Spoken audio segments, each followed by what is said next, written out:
안녕하십니까? 10월 9일 토요일입니다. 오늘은 또 한글날이기도 하죠.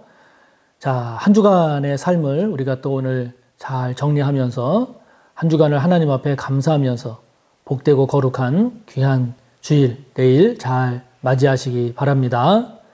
다 같이 사도신경으로 우리의 신앙을 고백합니다. 나는 전능하신 아버지 하나님, 천지의 창조주를 믿습니다. 나는 그의 유일하신 아들, 우리 주 예수 그리스도를 믿습니다. 그는 성령으로 잉태되어 동정녀 마리아에게서 나시고 본디오 빌라도에게 고난을 받아 십자가에 못 박혀 죽으시고 장사된 지 사흘 만에 죽은 자 가운데서 다시 살아나셨으며 하늘에 오르시어 전능하신 아버지 하나님 우편에 앉아 계시다가 거기로부터 살아있는 자와 죽은 자를 심판하러 오십니다. 나는 성령을 믿으며 거룩한 공교회와 성도의 교제와 죄를 용서받는 것과 몸의 부활과 영생을 믿습니다. 아멘. 오늘 우리가 함께 나눌 말씀은 에스겔 31장 10절에서 마지막 18절까지입니다.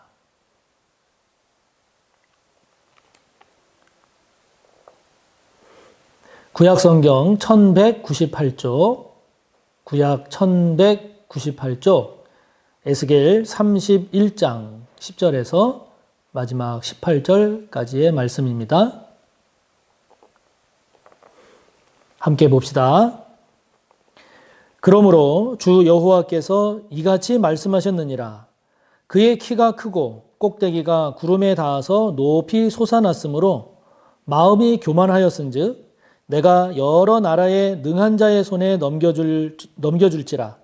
그가 임의로 대우할 것은 내가 그의 악으로 말미암아 쫓아내었음이라. 여러 나라의 포악한 다른 민족이 그를 찍어버렸으므로 그 가는 가지가 산과 모든 골짜기에 떨어졌고 그 굵은 가지가 그 땅 모든 물가에 꺾어졌으며 세상 모든 백성이 그를 버리고 그 그늘 아래에서 떠나매 공중의 모든 새가 그 넘어진 나무에 거주하며 들의 모든 짐승이 그 가지에 있으리니 이는 물가에 있는 모든 나무는 키가 크다고 교만하지 못하게 하며 그 꼭대기가 구름에 닿지 못하게 하며 또 물을 마시는 모든 나무가 스스로 높아 서지 못하게 함이니 그들을 다 죽음에 넘겨주어 사람들 가운데에서 구덩이로 내려가는 자와 함께 지하로 내려가게 하였습니다. 주 여호와께서 이같이 말씀하셨느니라. 그가 스올에 내려가던 날에 내가 그를 위하여 슬프게 울게 하며 깊은 바다를 덮으며 모든 강을 쉬게 하며 큰 물을 그치게 하고 레바논이 그를 위하여 슬프게 울게 하며 들의 모든 나무를 그로 말미암아 쇠잔하게 하였느니라. 내가 그를 구덩이에 내려가는 자와 함께 스올에 떨어뜨리던 때에 백성들이 그 떨어지는 소리로 말미암아 진동하게 하였고 물을 마시는 에덴의 모든 나무 곧 레바논의 뛰어나고 아름다운 나무들이 지하에서 위로를 받게 하였느니라. 그러나 그들도 그와 함께 스올에 내려 칼에 죽임을 당한 자에게 이르렀나니 그들은 옛적에 그의 팔이 된 자요 나라들 가운데에서 그 그늘 아래에 거주하던 자니라. 너의 영광과 위대함이 에덴의 나무들 중에서 어떤 것과 같은고 그러나 내가 에덴의 나무들과 함께 지하에 내려갈 것이요 거기에서 할례를 받지 못하고 칼에 죽임을 당한 자 가운데 누우리라. 이들은 바로와 그의 모든 군대니라. 주 여호와의 말씀이니라 하라. 아멘. 네, 어제 그 애굽을 이제 이야기하기 위해서 앞에 아수르를 레바논의 백향목에 비유해서 이렇게 말씀을 해 주심을 어제 우리가 함께 살펴보지 않았습니까? 백향목 자체로도 최고고 그리고 그 백향목이 더 잘 자라고 더 크게 자라도록 물과 강이 계속 주변에서 공급이 되고 그로 인한 열매 결과들도 참 너무 좋아서 세상적인 눈으로 보면, 인간적인 눈으로 보면 그 무엇과도 비교할 수 없을 정도로, 그 누구도 부러워할 필요가 없을 정도로 모든 사람 위에 뛰어나 보이는 그 아수르. 그런데 그 아수르가 망했단 말이죠. 멸망했단 말이죠. 왜 망했는가? 왜 망했는가? 그것이 오늘 10절에 보면 마음이 교만했다 그랬습니다. 마음이 교만했다 그랬습니다. 그러니까 많이 가져도, 높이 올라가도, 그리고 힘이 세어져도 그것으로 인해서 만약에 교만해졌다. 그러면 이건 망한다는 거예요. 망한다는 겁니다. 그러니까 가졌느냐, 높아졌느냐, 커졌느냐 그 여부보다도 더 중요한 게 무엇인가요? 교만하냐, 교만하지 않느냐 하는 겁니다. 이 교만이라고 하는 죄가 정말 크고 심각한 겁니다. 그래서 이 아수르의 이러한 교만의 결과가 어떻게 됩니까? 오늘 11절, 12절, 13절을 보면 여지없이 망해버리는, 여지없이 깨트려져 버리는, 여지없이 파괴되어져 버리고 마는 그러한 멸망의 모습을 오늘 보여주고 있단 말이죠. 그러니까 여러분 이거를 우리가 정말 분명하게 아주 뼛속 깊이 새겨야 할 것이 무엇인가 하니 교만은 결코 끝까지 가지 못한다 하는 겁니다. 교만은 오래 갈 것 같지만 그러나 결코 오래 가지 않습니다. 아수르가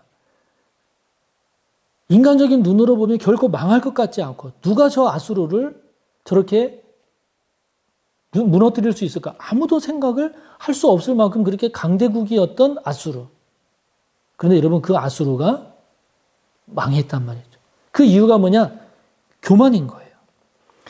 결코 교만은 오래 갈 것 같지만 오래 가지 않습니다.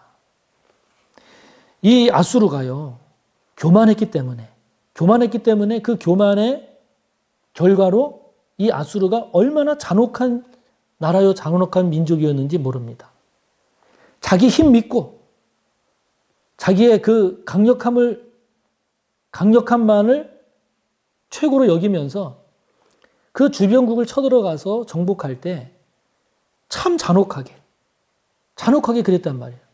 그게 왜 그렇겠어요? 교만한 거예요. 많이 가졌으니까. 그 누구보다 강하니까. 교만해서 잔혹해졌고. 그 잔혹함이 그러면 오래 갔느냐? 아니거든요. 어제도 말씀드린 것처럼 망했어요. 망했습니다. 그러니까 오늘 14절의 말씀처럼 교만으로는 결코 진정한 성공을 이룰 수 없는 겁니다. 교만해서는 진정 형통의 길을 걸어갈 수가 없는 겁니다. 그래서 그 14절을 보면 모든 나무는 크다고 이제 교만하지 못하게 하고 그 꼭대기가 자기는 하늘 끝까지 올라갈 것 같이 생각하지만 아닙니다. 그 꼭대기가 결코 구름에 닿지 못하게 하고 물을 마시는 모든 나무가 스스로 높아서지 못하게 되는 겁니다.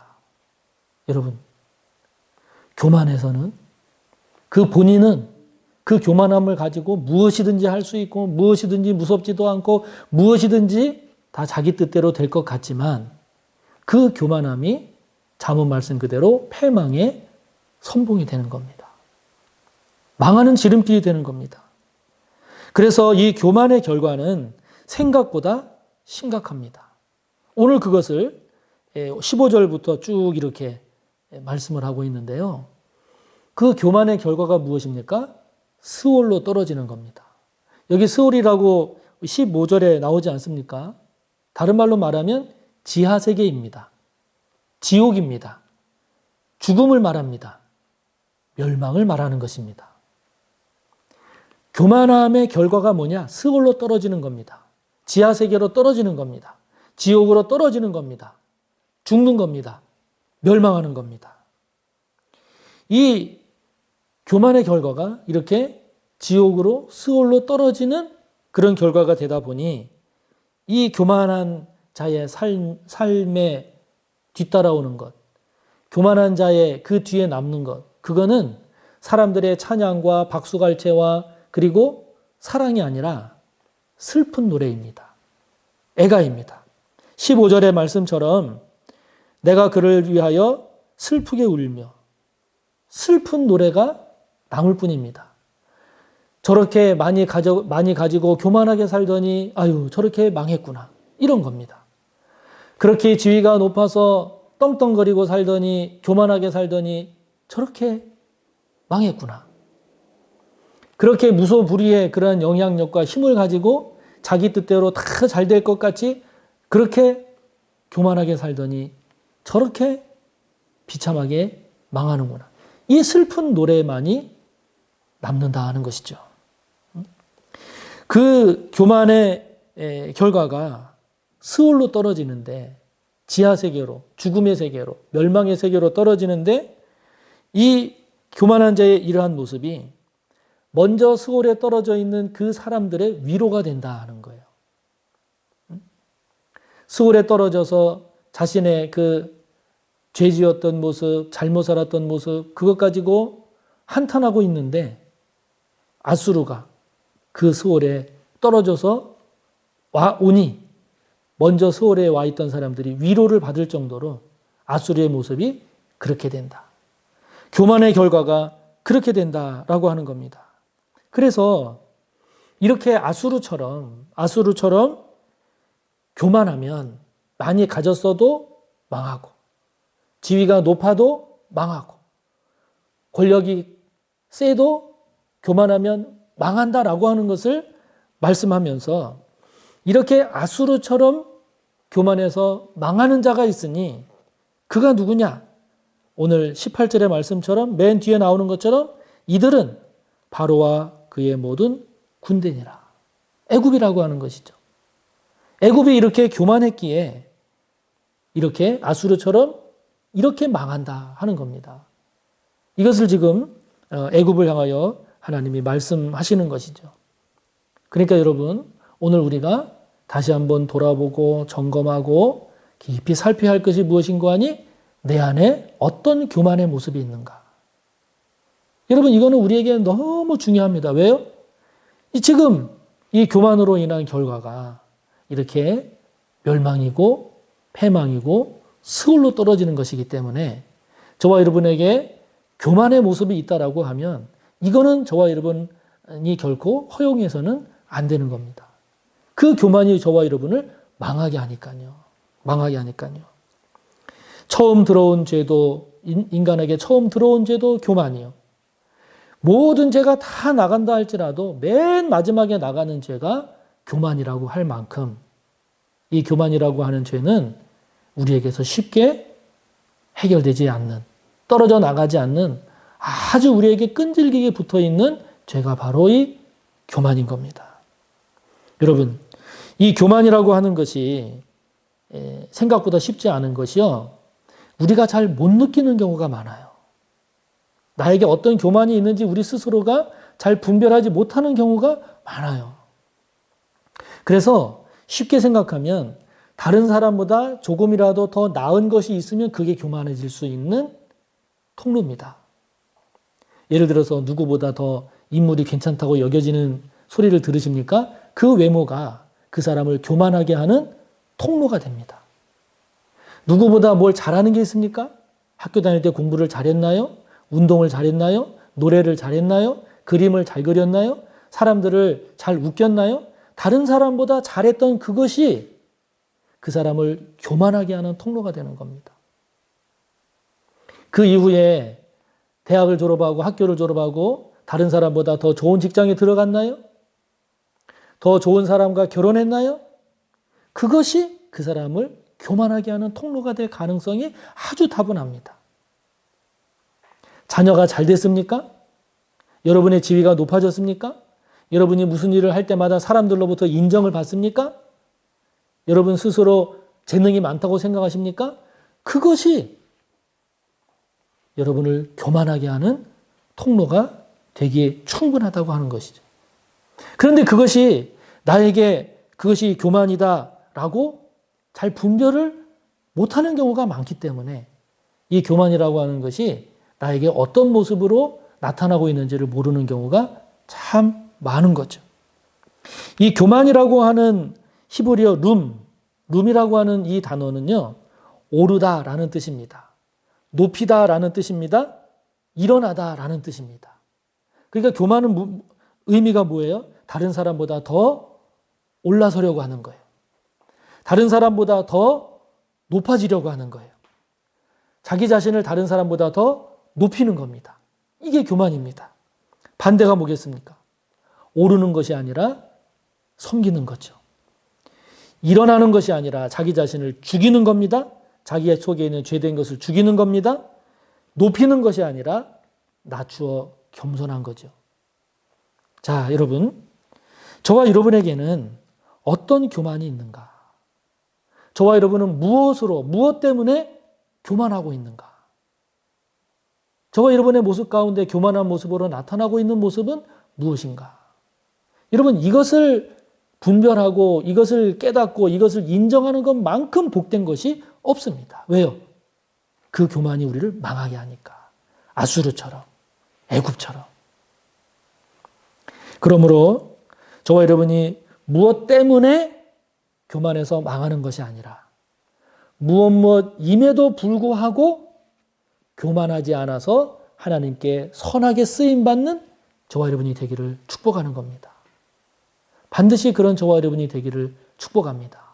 그래서 그 무엇인가가 있음에도 불구하고 저와 여러분이 교만하지 않고 겸손하고 섬길 줄 알고 하나님을 인정하여 하나님의 선한 도구로, 의로운 도구로 쓰임받고 하나님께 영광을 올려드리고 저와 여러분이 복된 우리 모두가 복 되시기를 축복합니다.